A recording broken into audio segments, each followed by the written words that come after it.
My question is when you said when you're lined up with source energy, you croak, you die, you're in the vortex.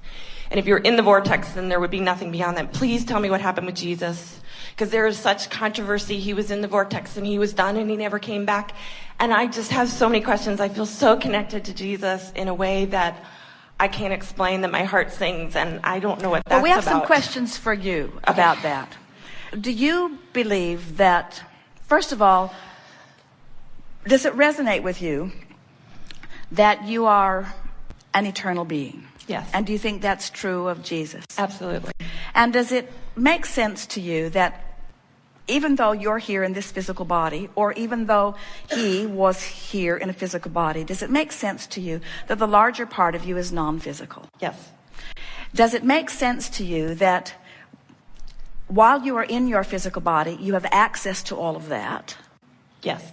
Does it make sense to you that while you're in your physical body, you, by virtue of what you're thinking, could be in or out of the vortex? It could go either way, and that you have control over it.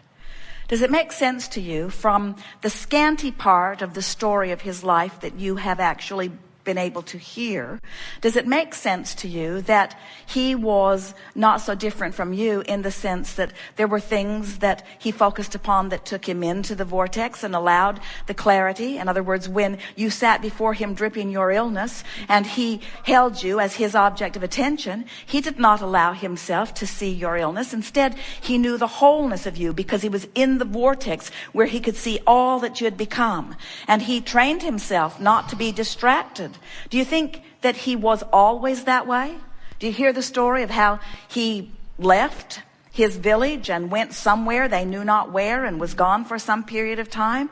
Do you know where he was? No, where was he? He was off learning how to get into the vortex. He was off learning how to meditate. He was learning to control his mind. He was distracted from the trauma of his village off to himself, turning into the vibration of the wholeness of who he is, so that from inside the vortex he could see the wholeness. That's why when he returned, while he did not always stay in the vortex, once he integrated back into his society, he had trained himself so that he could predominantly be in the vortex. Do you think he was in the vortex the day they nailed him up?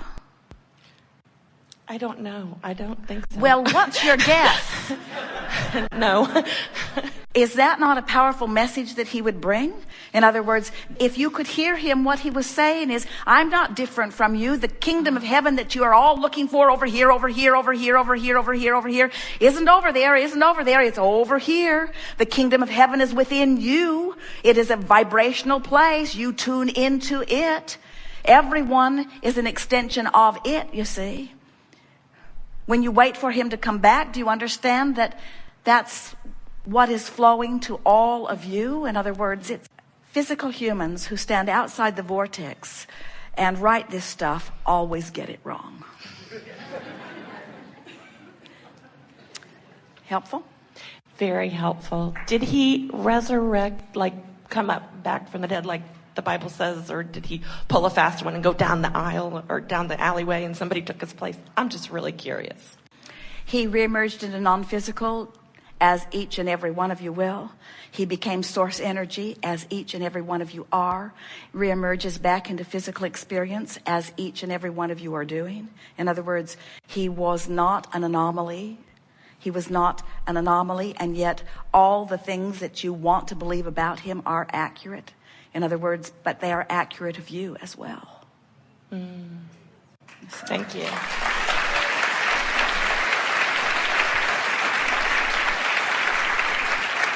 You see, sometimes you find those symbols that you use as mile markers or goalposts for yourself. And certainly there's a lot of that happening there. But then humans distort the stories beyond the laws of the universe. And then when they cannot achieve the same distortion, then it makes the story all the much more unusual, until you hold as your example something that wasn't, something that isn't, and something that couldn't be, and then you use that to club yourself about the head with. You say, we're not walking on water yet. We haven't got it. And we say, this is a vibrational place. In other words, Esther met someone years ago who was going to meditate. And when Esther visited with her, she said, yes, every day we levitate. And Esther said, really? You all levitate? And she said, yes. But when Esther looked in the little window of the room where they were all levitating, they weren't levitating. They were all sitting on the floor. But if Esther had been in the room with them, she would have had the experience of levitation with them. In other words, you have to be in the vortex. You have to be up to speed with who you really are, you see. And so what Jesus' primary message is that he was the extension of source energy. It was translated in many different ways. It's translated that he was the Son of God, eventually the only Son of God. In other words, it got more and more distorted as time goes by. But there was nothing that he was saying then or would say to you now that is different than what you are hearing here. And you can tell by the resonance that you feel within you when you find a piece of something that the source within you agrees with. We are not wanting to go back into history and rewrite any books. It's not necessary. What we want you to do is to find the feeling place of where you are, acknowledge that there is a larger part of you that you have expanded to, and then feel yourself into resonance with who you are. We want to empower you to your own guidance system. And when you do, while you will continue to love and appreciate this one that you know as Jesus, you won't hold him on a pedestal that you have not yet achieved. You will see him as a partner in creation. You will feel the equality of that which you all are. You will feel the fullness. You will never really know who he is until you achieve that same vibration, you see. Don't make yourself separate and apart from him. Don't hold him in a category in your mind or on a pedestal that is unreachable for you. That was never his message. And that's why when you tell the story in that way, it always feels the way it does in your gut. It's bogus. It's off, you see. When you hear the stories of love, when you hear the parables, when you listen to the way he cared about others, sometimes you feel all full of yourself.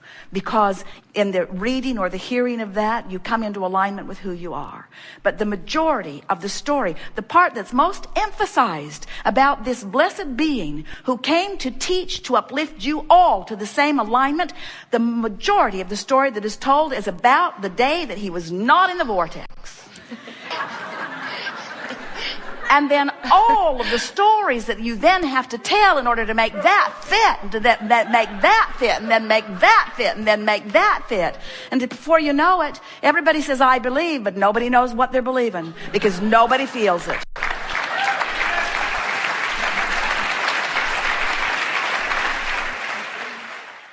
The question I have, and it is my resistance, I'm fully aware of that, and I struggle, and I love what you say. Well, now, keep beating the drum. I haven't been able to hear. I've never been able to hear. I probably will not ever hear. I've listened and listened and listened. Maybe you want to do a little different preface to this. I'm sitting here in the vortex of source energy. I've been listening. I can feel myself into the vortex. I'm resonating with the fullness of who I am. I feel great clarity. As I sit out there, I can hear the things that you say. I think this is an environment where I can maybe take this thought beyond where it has been before. Maybe it's been there for me and I've just missed it, but today I'd like to highlight it in a way that it asks the question in a very poignant way so that I and others may hear it in a new way, and then I want to relax and hear the answer to it. I like that. Much Thank better you. setup. Much better. Took the words right out of my mouth. Thank you. Okay, it's the big K, the big karma. I have listened to many recordings. What's big about that? It's the unknown. It's the idea of a lot of different philosophies and religions, and I love what I hear, and it resonates. And you have said there is karma, but you can't go into it. Oh, we've gone into it many times. We just go into it more quickly than you do, and we never give you the answer you want to hear, so you don't think you've heard the answer. But here we have some questions for you, just to set this up as a platform, so that you can hear what's going to come next. Sure. So, do you acknowledge that you are here in this physical body? Yes. That was easy. And do you acknowledge that here in this physical body, you are an extension of non-physical energy? Yes. And do you agree that while you are here in this physical body, in all this realness, that the larger part of you still remains non-physically focused? Yes. And do you acknowledge that the emotions you feel are the barometer of the way those two vibrational aspects are playing off of one another? Do you agree, or do you acknowledge, or does it sort of feel right to you, that when you feel negative emotion about something, that it means you're thinking about it in a way that the source within you is not thinking about it? Absolutely. In other words, you can tell that you have strayed from your true knowing. Yes. And the reason that you feel negative emotion then is because, as we said earlier, your inner being is not crawling out of the vortex to be with you. Your inner being is holding firm to who you have become and coaxing you into the vortex. And if there's going to be any alignment, you got to come in there and make the alignment. So, if your inner being will not join you in even one negative thought, what do you think the odds are that you'd been sent back into a lifetime to fix something that you screwed up last time? That was big. So, what makes people assume that there's something karmic that they're compensating for? Well, it's easy to understand how they'd get there. They innately believe that they are good. They want to be good. They know that they want stuff that they can't get. And they're outside the vortex trying to make it happen, through words and action. Not lining up with the energy that would allow it to happen, but struggling really hard to make it happen. And finally they just get weary and they say, oh, don't tell me that I create my own reality. I don't want to hear that because I've wanted that for a long, long time. Don't tell me that when I ask it is given. If that's true, then where's my stuff? I've been asking. I don't think it's been being given. And then to explain why, when they innately know that it should be going better for them and it isn't, then they come up with all of the screwiest explanations about why things aren't going better. It's my mother's fault. It's the government's fault. It's my husband's fault. It's my wife's fault. It's my child's fault. It's the fault of karma. I must have done something screwy in a past life, and now I'm coming back to do it again, you see. And so that's the reason that we don't talk about karma in the way that most people mean it. There is nothing in anything that we know that even remotely resembles what most people mean when they talk about karma. Now, are you an eternal being? Yes. So that's kind of karmic. Okay. Are you source energy at the same time that you're here? Yes. So that's sort of karmic. Do you come back and have other experiences? Yes. But every time, see, here's how it works. So here you are in this physical body, knowing what you do want, knowing what you don't want, asking for more. And we've been talking all day here today about closing the gap.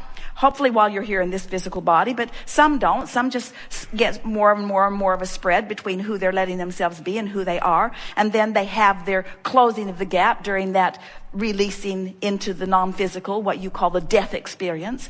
But once reemerged back into non-physical, they now stand as the culmination of all that life has caused them to be. All that they were before they were in this body and all that they've been since. You are an expanding being, an expanding consciousness, an expanding energy. Yes, yes, yes. And when you make your decision to come back again, and you will, because it's great fun. This is the leading edge. This is where it's at. This is where the expansion begins and ends, if you will allow it. You come from this framework of who you are. You, in this time-space reality, are putting all kinds of things into this vortex of creation that future generations will benefit from.